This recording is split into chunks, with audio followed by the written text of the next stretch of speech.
Hello and welcome to Power Breakfast, an Investonomics and initiative of ICICI Direct. The sugar sector is currently in an unprecedented bull run. Stocks have been in a sweet spot this year, and there's a lot happening in the space. With rising prices, exports on the uptake, frost and drought in Brazil, dispute and assembly elections.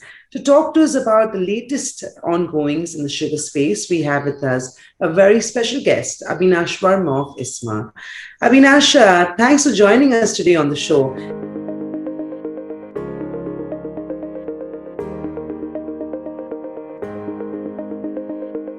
It's very busy times for the sector.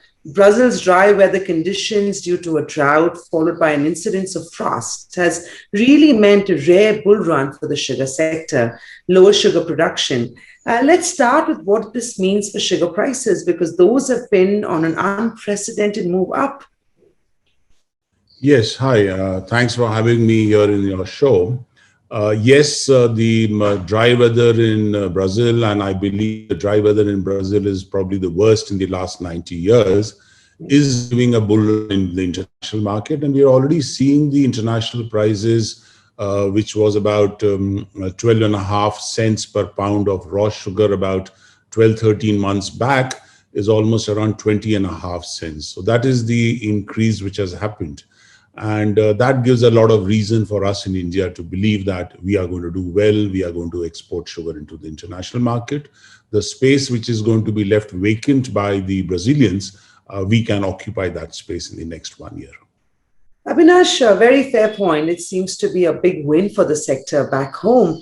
But of course, we've seen such a sharp rise in the last 12 to 13 months, like you indicated. Are you expecting prices to be pushed further from these levels internationally? And then we'll talk about domestic prices post that. See, the commodity market works on lot of expectation and speculation, and it's very based on sentiments also. And if there are further surprises, then you can see the prices moving in a big way from here. But personally, if you ask me, we don't expect big movements because we don't see big surprises from either Brazil or Thailand or from India or Australia. So more or less, the numbers are on the table.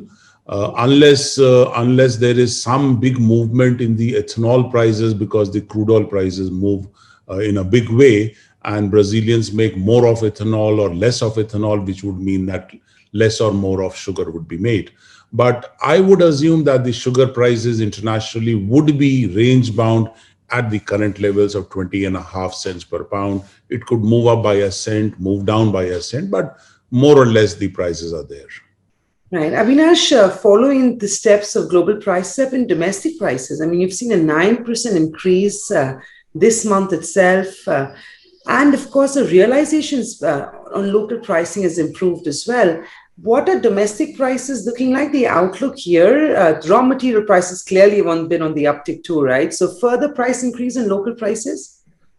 See, first of all, let me just clarify that the domestic prices have improved, and that is what we all wanted for the last couple of years, including the government of India, because these prices that at which we were selling last year at 31 rupees or 32 rupees per kilo at our mill gate was much less than our cost of production.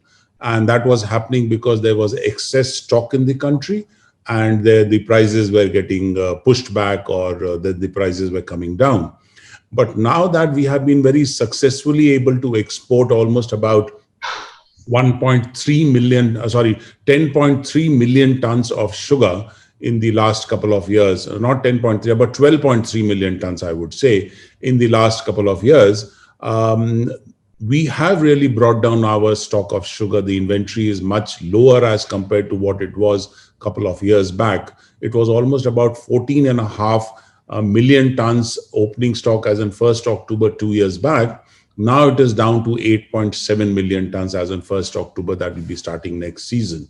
And therefore, because the pressure on us to sell sugar, because the sugar stocks is much less, and next year we are going to again probably export another 6 million tons and reduce that 8.5 million tons of opening stocks to around 7 million tons in the next season. There is an expectation that we should be able to fetch reasonably good prices in the domestic market, and that is what we have seen happening over the last few weeks.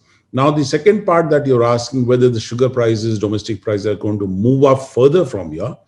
Now, there will be a pressure from whatever production that we're going to have in the next season. We expect about 31 million tons of production as compared to about 26.5 of domestic requirement. So there will be a surplus. How successfully we are able to evacuate that surplus into the international market, thanks to the bull run in the international prices, that will help us kind of keep the sugar prices at the current level. At the current level of 35, 36 at the mill gate, I would say that the industry should be happy, but they would be happier if the prices are allowed to move up by a rupee or two beyond the current levels. Help me explain this, or rather help explain this to our viewers, right? India exceeded its sugar export target of 6 million tons with government subsidy in 2021. And as we look at this year unfolding, we believe India signed contracts for export of about 1.2 million tons of sugar for 21-22. What is the export quota? And the reason I'm asking you this is because I believe there's been some apprehension to sign export contracts because domestic realizations have improved substantially. Is that what's really playing out? Are we waiting to see what October looks like and then see more contracts being signed? Because it's one versus the other, right? If locally things are looking great, then why export? Yes, you're right there. I mean, let me also add to what you're saying is we have never experienced this kind of very high contracts of almost 1.2 million tons before the start of the season. At least in the last 10 years, we have not seen that.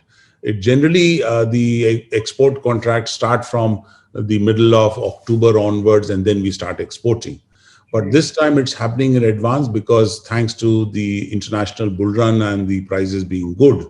Now, obviously, a sugar mill will always compare the international prices with what they're getting in the domestic prices. That's a commercial decision that all of them have to take. What also happened in addition to the domestic prices improving was that the global prices also came off from 20.5 cents to about 19 cents or so in the last couple of weeks.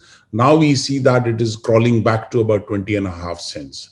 Second point is, most of the export contracts of that 1.2 million tons would have happened from the port-based states like Maharashtra or northern part of Karnataka because they are closer to the ports. Their domestic prices are slightly lower to North India, as well as the transportation cost is lower. Now, if North India has to participate in the program and we have to achieve 6 million tons, the global prices have to move up slightly to about, say, 21.5 cents per pound. And if that happens, then you see that we will very, very quickly sign a lot of contracts in the near future. Right, and I want to talk about northern India because UP is in a bit of a, it's quite the situation. 1.2 mil that has been signed, only 2 lakh contracts have come in from UP. Largely, the rest of it is Maharashtra and Karnataka, like you indicated. UP, of course, goes into even more of a situation because you've got assembly elections there around the corner as well. And of course, they seem to be preferring domestic realization versus international prices. How do you see that UP situation playing out going ahead on one hand? And then I'll talk about Maharashtra because I believe Maharashtra has seen an inventory buildup over here. So very opposite situations playing out in both states. Yes, so let me talk about Uttar Pradesh because the elections are around the corner. So the result we are already seeing. Yeah. And as expected, the UP government has increased the domestic price by 25 rupees. But comparing that with what happened in the last 3 years, they did not increase the sugarcane price. And now they're increasing by 25 rupees. And you can't really blame them for that because it's well timed as well. Yes, so that is, and it was expected. And then I don't think the industry or the market is really concerned because that was on expected lines, and that is what happens in an election year. Right. Now, at the same time, what is also happening in all parts of the country, including Uttar Pradesh, is there is a price upward movement by almost about 2.5, 3 rupees. That 25 rupees per quintal of sugar cane translates into about 2.5 rupees per kilo of extra cost of production for us.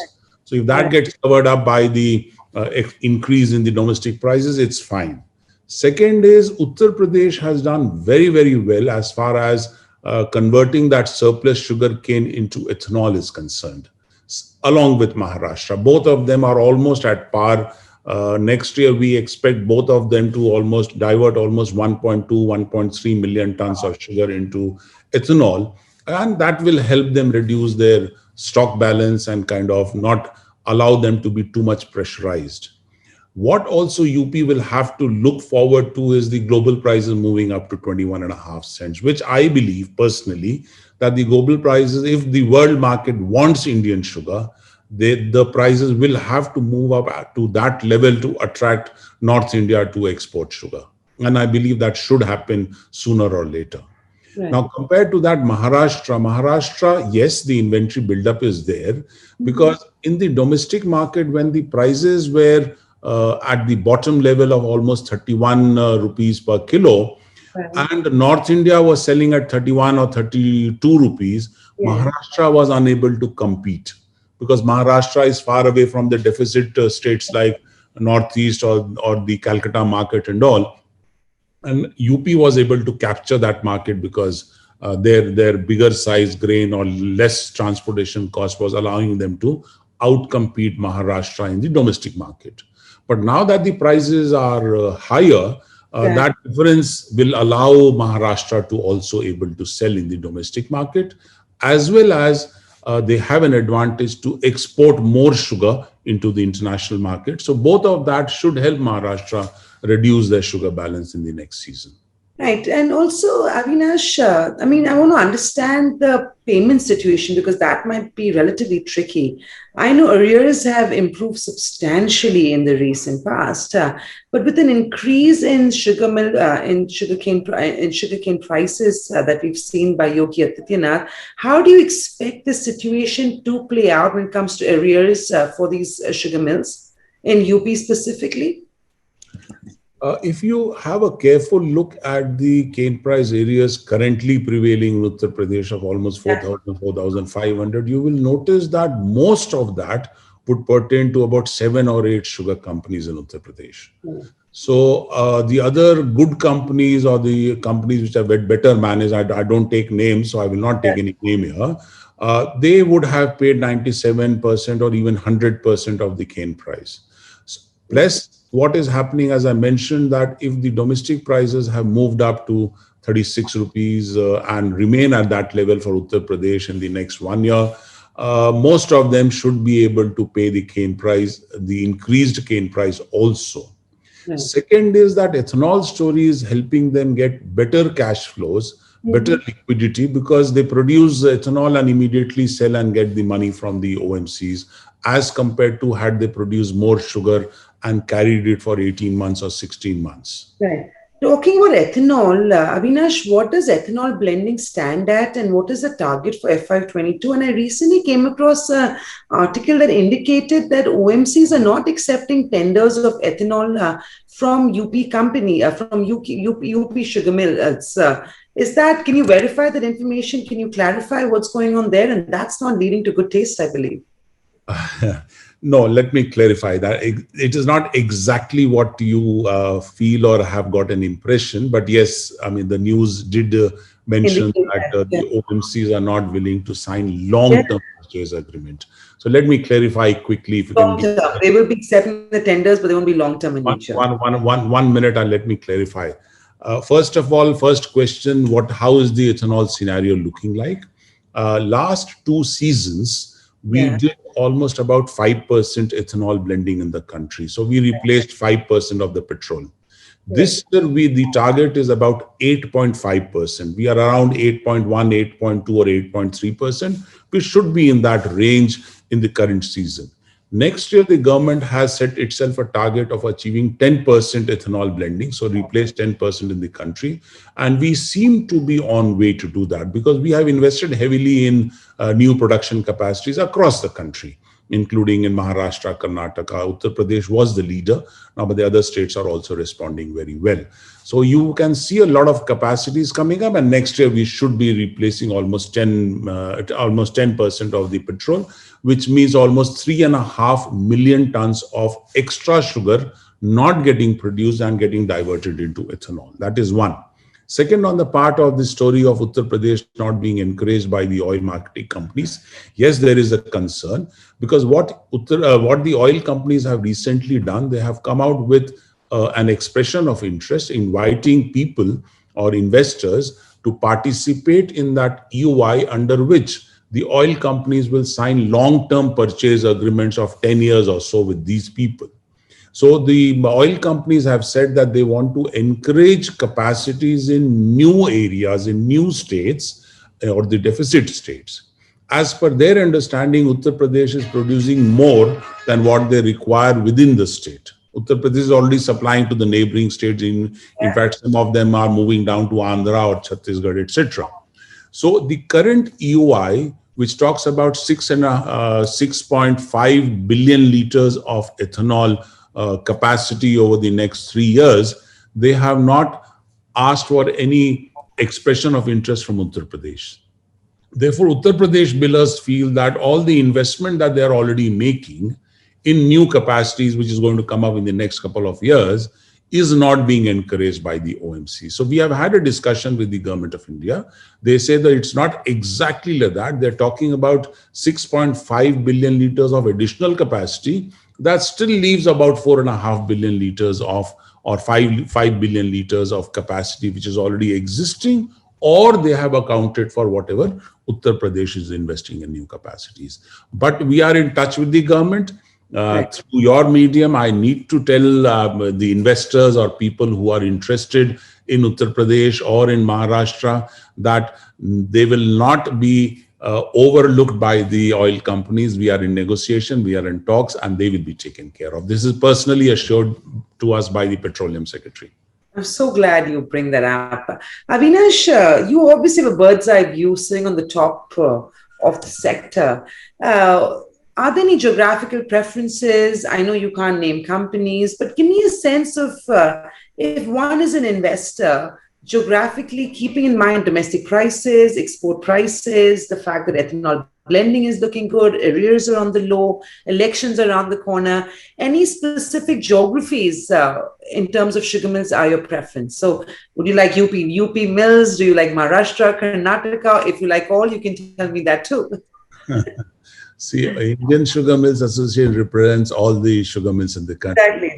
So I'm not allowed to have preferences. And I don't. But you do believe geographically, most of the states are looking comfortable right now, right? They might have specific problems, but those are being worked around. Yes. I mean, what I would say is, let's compare, say, North India with South India without talking about specific states. South India or the western part of India, they have, number one, the advantage of being close to the port. Absolutely. So whenever you have an export opportunity, you have that positive thing there, number one. Number two, their sugar prices are generally lower than North India, so they are more competitive internationally from that point of view. So these are the two advantages that I see for the port-based states. They are all port-based if you really look at the peninsular India that way. Yeah. Talk about North India, they have two advantages or three advantages, I would say. Number one, they are closer to the deficit market for sugar, which is the northeastern states or the West Bengal or Jharkhand, which don't produce sugar. Similarly, for ethanol, they are closer to the deficit states which require ethanol. So they don't have to travel over long distances. Whereas Maharashtra and Karnataka are now facing problems if they are going to produce more ethanol, they have to travel over longer distances. Because if you look at the map of India, northern part is broader than the southern part, and therefore that advantage North India has. But then they have a disadvantage as far as export is concerned, because they have to travel over longer distances to reach to the ports. Mm-hmm. So you have advantages for both the yes. Also, Abhinash, what are you expecting on the sugar dispute? India is in the eye of the storm with Australia, Canada, US, and Brazil. The verdict from the WTO dispute panel is also expected in a few days. What is expected there? And also, is there a possibility of India withdrawing sugar export subsidies from the new crop season, given that prices have gotten better actually? First and foremost, about WTO rules and regulations. So we did a very detailed examination. We had legal experts Yeah. reviewing the WTO rules, and they did refer to the agreement on agriculture under WTO. There is a particular para there, para 9.1 C and D, which clearly allow developing countries like India to give direct export subsidies in the form of transportation charges, ocean freight, and marketing and promotion charges to agri products. And agri products includes sugar. Yeah. So last couple of years, you are seeing direct subsidies from the government of India. And obviously, these are a kind of a reimbursement of our actual expenditure. And that is what the government of India is doing.